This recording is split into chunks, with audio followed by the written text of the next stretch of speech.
I went to see Ghost on their phone-free SkeleTour, and for the first time in over 20 years I didn't take a single photo or a video at a concert. And as for someone who goes to over 100 shows per year, going without the telephone felt different, and I actually ran into problems that I hadn't even thought about. But it also made me wonder, without all the phones, will there be more magic in this show? Is this the future of concerts, or was this a total flop?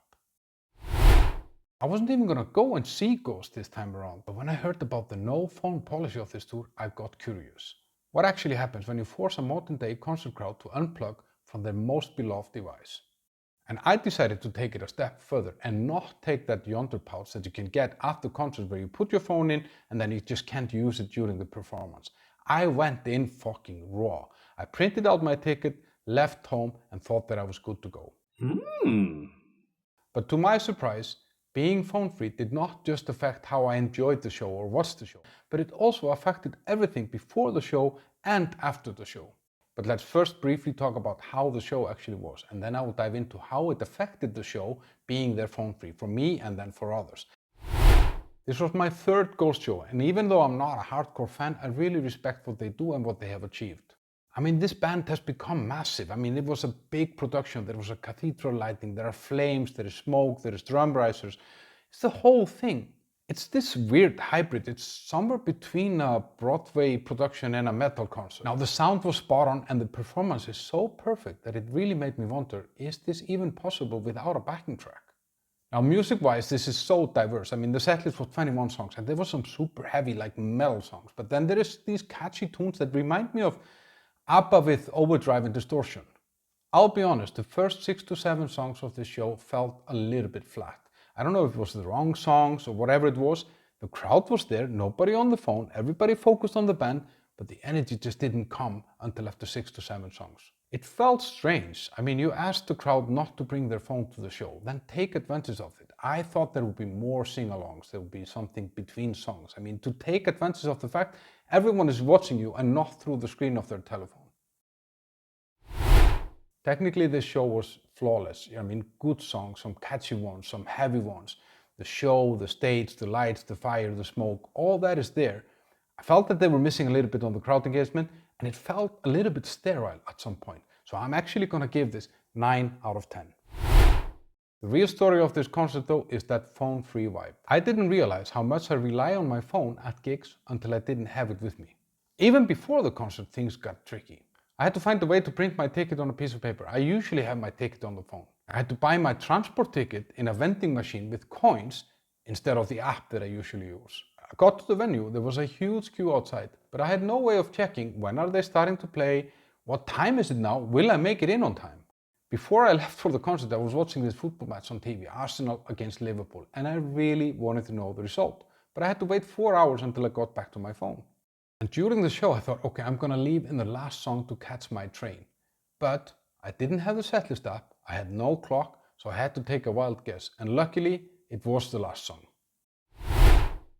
So the thing is, guys, phones do much more than just film and take photos. I mean, it's a tool that we use in multiple tiny little ways throughout the day without even noticing.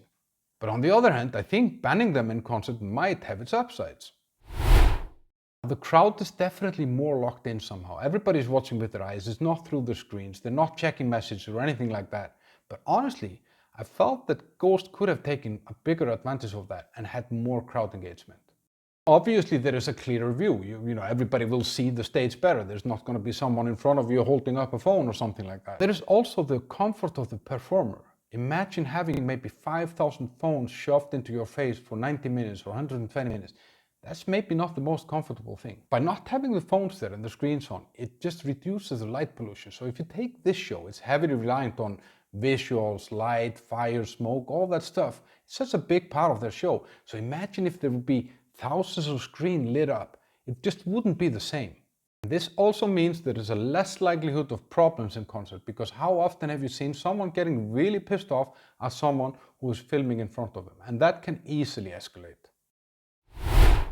Now, there are also some negatives. For example, this utility loss, as I mentioned. I mean, we have digital tickets. We pay with Google Pay or Apple Pay or whatever it is. And all of these tiny little things that you use that don't really disturb anybody else.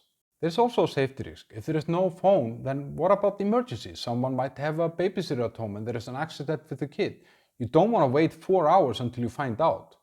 Then it's the lost memories, guys. This might have been someone's first gig, last gig, some special occasion, their favorite band, or they dressed up specifically.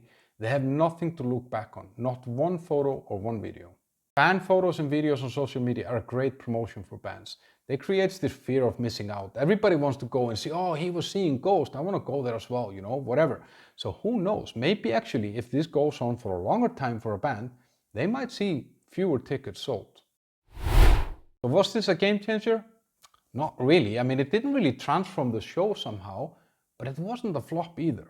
There was something kind of magical about it. It was kind of felt a little bit like going back in time. And I would definitely try it again. I mean, for a different type of show or a different band.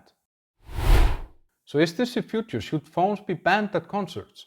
I personally hope not, but I've never been bothered by people filming or taking photos. It just somehow doesn't register with me. But I do understand that it does for other people. But maybe there's a middle ground here, that you can design some technology that you can actually use the phone for like 5 minutes during the show, or you can open that Yondr bag.